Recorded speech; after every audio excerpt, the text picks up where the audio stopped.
Context ribbon tabs appear on the ribbon as you create and modify elements in Revit. In this movie, we will look at how to identify a context ribbon, when it will appear, and the sorts of commands that you can expect to find on them.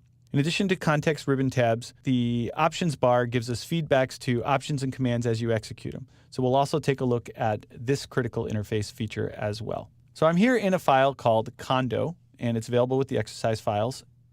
If you watched the previous movie, we talked there about the ribbons and the QAT, and as you can see, my screen has a similar set of ribbon tabs across the top. The ribbon tab I want to focus on in this movie is the Modify tab. So I'm going to move up here and I'm going to click on it. And I want you to take a quick look at which panels are available here on the Modify tab to start off with. You can see on the far left, we've got our properties and our clipboard, and all the way over toward the right, we have measure and create and so on. A context ribbon tacks itself onto the end of the Modify ribbon tab. So if I select an object on screen, like maybe this roof object right here, you will see that the word modify changes to include the word roofs at the end. It tints in this greenish color. The entire ribbon tab gets this sort of greenish tint to it. And there's a new panel that appears here, in this case containing only a single button, Edit Footprint in this particular case. Now, if I select something else, like this object, you can see that that is a model group.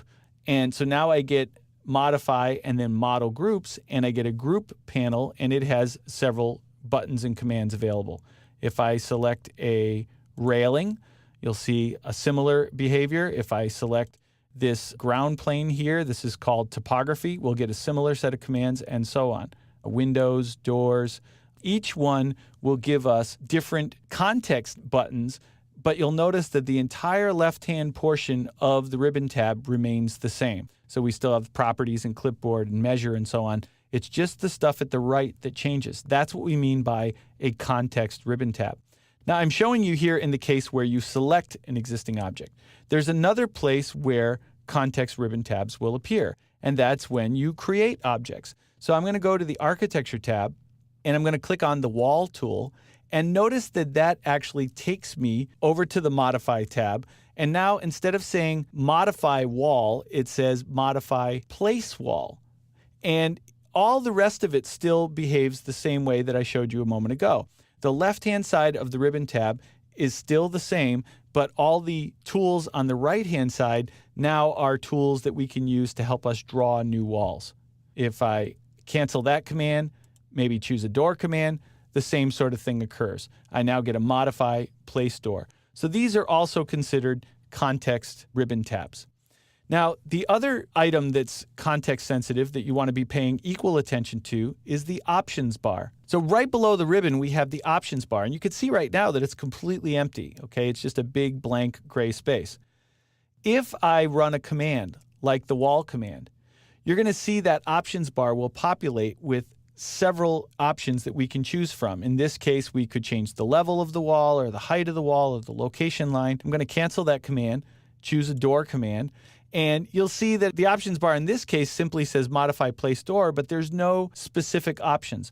So you don't always get options that occur there, but you want to be looking just the same. If I choose a component command, you'll see rotate after placement and the level option. So it really does depend on the command, not only if you will see any options occur there, but what those specific options will be. Now, in some cases, when you select an object, you'll also get commands that appear on the options bar.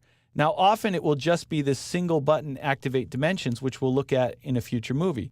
But in some cases, you'll actually see more detailed options there as well. So the point is that there's several places on the Revit screen and in the interface that you want to be paying attention to as you work, because that's the feedback mechanism that Revit's using to let you know what's going on at any given time. So when you execute a command or when you select an object and you want to know what to do next, then some of the most important places to be looking are the context ribbons or the options bar, because those are two very common places where you'll get that kind of feedback.